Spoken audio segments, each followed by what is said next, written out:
جی السلام علیکم. جی وعلیکم السلام. جی کون بات کر رہی ہیں, کہاں سے؟ میں عائشہ بات کر رہی ہوں. میں کوئٹہ سے بلانگ کرتی ہوں. پرائم منسٹر عمران خان صاحب سے بات کرنی. جی عائشہ بولیں. جی خان صاحب, پہلی بات تو یہ کہ آپ کی عوام آپ سے بہت پیار کرتی ہے. ان کے ایون بچے بھی آپ سے بہت پیار کرتے ہیں. آپ جو اقدامات کر رہے ہیں ہمیں آپ پہ پورا بھروسہ ہے, لیکن مسئلہ اتنا بڑا ہے کہ کہیں سنوائی نہیں ہوتی ہے. میں بیوہ ہوں, میری والدہ بھی بیوہ ہے, اور کوئی میرا بہن بھائی نہیں ہے. 3 سال کا میرا بیٹا ہے. 65 سال کی ٹیچنگ کی کمائی سے میری والدہ نے سنگل اسٹوری گھر بنایا ڈی ایچ اے ڈیبر میں, لاہور میں, اور اس کو 2019 میں کرائے پہ ہم نے دیا. وہ انہوں نے قبضہ کر لیا. ایس ایس پی کا بھائی تھا شیخ عمر صاحب نے میرا 2020 میں دسمبر میں میرا قبضہ چھڑوایا. اللہ تعالیٰ انہیں صحت تندرستی دے, عزت دے, لیکن وہ بندہ نتیجے میں مجھے 5 لاکھ کا مقروض کر کے چلا گیا. شیخ عمر صاحب نے ہدایت کی تھی کہ ان کا مسئلہ حل کروائیں, لیکن ان کی ٹرانسفر ہو گئی. جو نئے سی سی پی او صاحب تھے انہوں نے بھی ہدایت کی. اب وہ صرف اب تک جو ہے ہدایت ہی چل رہی ہے. ایس ایس پی کے بھائی ہونے کے ناطے کوئی مسئلہ حل نہیں ہوا, اور نتیجہ یہ نکلا کہ میری والدہ نے اتنی ٹینشن لی کہ وہ کینسر پیشنٹ ڈائگنوز ہو گئی ہیں. میرے پاس کفن کے بھی پیسے نہیں, اور میں نے بینک سے لون لے کر اپنی والدہ کا علاج کروا رہی ہوں. آپ مجھے جی بتائیں, بچے کو پالوں, پیسے لوگوں کے دوں میں, یا میں لون کے پیسے دوں؟ کم سے کم میرے پیسے تو مجھے دلوائے. میں کیا کروں؟ اور جی کم سے کم سوسائٹی اتنی بڑی ہے, اس کو اس چیز کا پابند بنائیں کہ جس طرح عسکری سوسائٹی وہ رینٹ کے معاملات کو دیکھتی ہے تو یہ بھی رینٹ کے معاملات دیکھے. اور کم سے کم آپ چیف جسٹس کو ہماری اپیل پہنچائیں کہ ہمیں کس بات کی سزا دی جاتی ہے, کیوں اسٹے دیا جاتا ہے ایسے لوگوں کو, کس بات کا اسٹے دیا جاتا ہے. میں آپ یقین کریں, کووڈ میں کوئٹہ سے لاہور پورا 1 سال میں ہاسٹل میں خوار ہوتی رہی. پورا 1 سال ایک کمرے میں ہاسٹل میں اپنی والدہ اور بچے کے ساتھ میں رہی ہوں کہ میرا گھر کسی طرح چھوٹ جائے, لیکن کچھ نہیں ہوتا تھا. آپ کے نمائندوں کے پاس بھی میں گئی, ذلیل ہوتی تھی میں. جی دیکھیں, یہ میں نے اپنے پچھلے 30 سال میں کتنی دفعہ اس طرح کی کہانیاں سنی ہیں, اور یہ آپ بات ٹھیک کہہ رہی ہیں کہ ہمارا جو سسٹم ہے, جو انصاف کا نظام ہے, وہ آہستہ آہستہ کام کرنا چھوڑ گیا. اور وہ جو انصاف ہوتا ہے نا, جی میں آپ کو پہلے سمجھا دوں انصاف ہوتا کیا ہے. انصاف تو کمزور کو چاہیے ہوتا ہے. طاقتور تو اپنے آپ کو قانون سے اوپر چاہتا ہے کہ قانون اس کے لیے ہو نا. یہ جو سارا مافیاز ہیں پاکستان میں, جو اس وقت سب اکٹھے ہوئے ہیں کہ کسی طرح یہ گورنمنٹ چلی جائے, ان کی کیا مسئلہ کیا ہماری گورنمنٹ سے؟ ان کا مسئلہ یہ ہے کہ قانون کے اوپر رہنا چاہتے ہیں.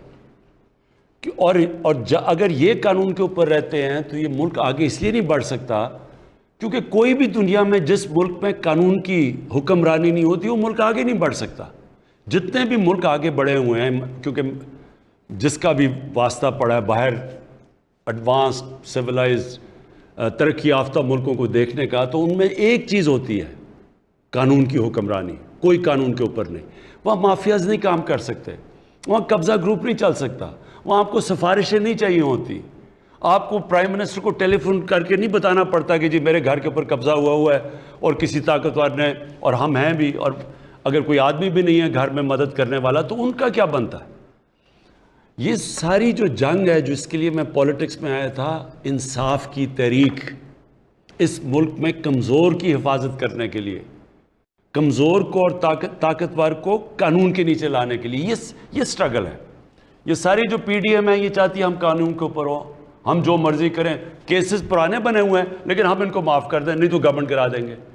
یہ بھی وہ شوگر مافیا ہے, انہوں نے کہا جی ایف آئی او کون ہوتی ہے ہمارے اوپر کرنے کے لیے. وہ انہوں نے جب شوگر ایسوسی ایشن نے ایف آئی او کو خط لکھ دیا کہ تم اگر کرو گے ہم چینی کی قیمتوں پر بڑھا دیں گے اگر ہمارے اوپر کارروائی کرو گے. یہ ہر جگہ لوگ بیٹھے ہوئے ہیں. یہ جد و جہد ہے. دیکھیں انصاف کی تحریک ہوتی ہے, انصاف کے لیے قوم کو آزادی کی جنگ لڑنی پڑتی ہے ان مافیا سے, اور یہ ایک جہاد کا نام ہے. یہ اللہ کا حکم ہے کہ میری زمین پہ انصاف قائم کرو.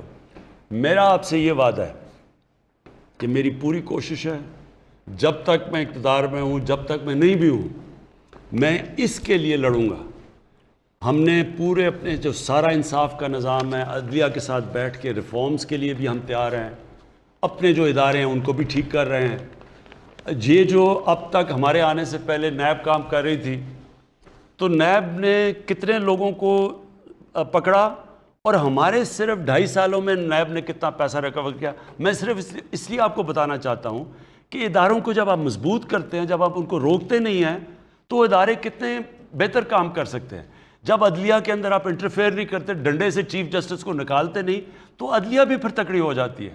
اسی طرح سارے جو ادارے ہیں، جب آپ ان کو اپنا کام کرنے دیتے ہیں تو وہ نظر آ جاتا ہے. کیا میں صرف اس لیے آپ کو پہلے یہ بتانا چاہتا ہوں کہ نیب نے 18 سالوں کے اندر 2017 تک 18 سالوں تک صرف 290 ارب روپیہ انہوں نے وصول کیا تھا، جو چوری کا پیسہ ہے. ہمارے 2 سالوں کے اندر نیب نے 484 ارب روپیہ ریکور کیا.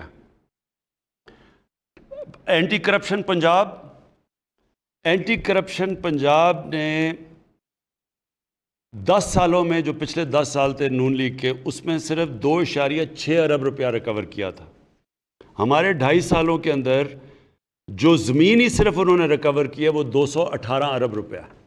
میں صرف آخر میں آپ کو یہ کہہ رہا ہوں کہ یہ ہے جنگ چل رہی طاقتور کو قانون کے نیچے لانے کے لیے. آپ کی تو انشاءاللہ ہم نے نوٹ کر لیا، ہم پوری آپ کی کریں گے، لیکن سسٹم ایسا ہونا چاہیے کہ آپ کو کمپلین نہ کرنی پڑے، سب کو قانون سے ڈرنا پڑے. اور یہ ایک جہاد کا نام ہے، یہ ہم لڑ رہے ہیں انشاءاللہ. جس طرح جا رہا ہے، جس طرح میں نے آپ کو بتایا کہ یہ طاقتور لوگوں سے پیسے وصول کیے ہیں، یہ کبھی پاکستان میں پہلے نہیں ہوا. اتنے طاقتور لوگ جب جیل میں جا کے پھر دھمکیاں دیتے کہ عمران خان تمہیں بھی ہم دیکھ لیں گے، یہ پہلے کبھی انہوں نے جیلوں کے چکر نہیں لگائے. یہ اس دور میں ہو رہا ہے اور پہلی دفعہ آپ دیکھ رہے ہیں. اور اصل میں یہ چینج یہ ہے کہ طاقتور کے اوپر ہم اڑے ہوئے ہیں کہ ان کو ہم نے قانون کے نیچے لے کے آنا ہے. کسی سے زیادتی نہیں کرنی، کسی کے اوپر غلط کیسز نہیں بنانے، لیکن جو انہوں نے اس ملک سے فراڈ کیے ہیں، چوریاں کیے ہیں، ڈاکے مارے ہیں، جرم کیا ہے، ان کو اس جرم کی سزائیں دلوانی. یہ ہم کامیاب ہوتے جائیں گے انشاءاللہ. جیسے ہم کامیاب ہوں گے یہ خود ہی ملک بدلتا جائے گا. یہ جو چھوٹے چھوٹے نیچے قبضہ گروپ بیٹھے، یہ خود ہی ڈر جائیں گے سارے، جب انہیں پتہ چلے گا کہ اب کوئی سفارش نہیں چلے گی. یہ قبضہ گروپ اس لیے کامیاب ہو جاتے ہیں کہ ان کو پولیس کی پروٹیکشن مل جاتی ہے، طاقتور کوئی ایم این اے پروٹیکٹ کر لیتا ہے، اس لیے کام کرتے ہیں. لیکن جب ان کو یہ پتہ چلے گا کہ اس ملک میں کسی قسم کی سفارش نہیں چلے گی، انصاف ملے گا، یہ خود ہی ختم ہو جائے گا سارا جو قبضہ گروپ ہے. میں پی ایم صاحب سے بات کرنا چاہتی ہوں. جی سن رہا ہوں. جی پرائم منسٹر صاحب، میرا بچہ 5 سال کا ہے جسے تھیلیسیمیا ہے. میں اس کے علاج کے لیے احساس پروگرام پر بھی اپلائی کر چکی ہوں، مگر اس کا رپلائی نہ جانے کب آئے گا. میرے بچے کو علاج کے لیے امیڈیٹ ٹریٹمنٹ کی ضرورت ہے. میں اپنا گولڈ سیل کر چکی ہوں، 2 دفعہ کراچی جا چکی ہوں، مگر اتنا ایکسپینسو علاج میں افورڈ نہیں کر سکتی. میں آپ سے ریکویسٹ کرتی ہوں کہ آپ پلیز میرے بچے کے ٹریٹمنٹ کے لیے میری ہیلپ کریں. جی یہ تھیلیسیمیا کا بالکل آپ ٹھیک کہتی ہیں، یہ ایک ایسی بیماری ہے جو ماں باپ کے لیے، بچوں کے لیے تو ہے ہی، لیکن ماں باپ کے لیے بہت بڑا عذاب ہے، اور مجھے اس کا پورا ایکسپیرینس ہے. تو انشاءاللہ میں آپ کا نوٹ کر لیں گے، آپ کو جو بھی ہم کر سکے کریں گے جی آپ کے لیے.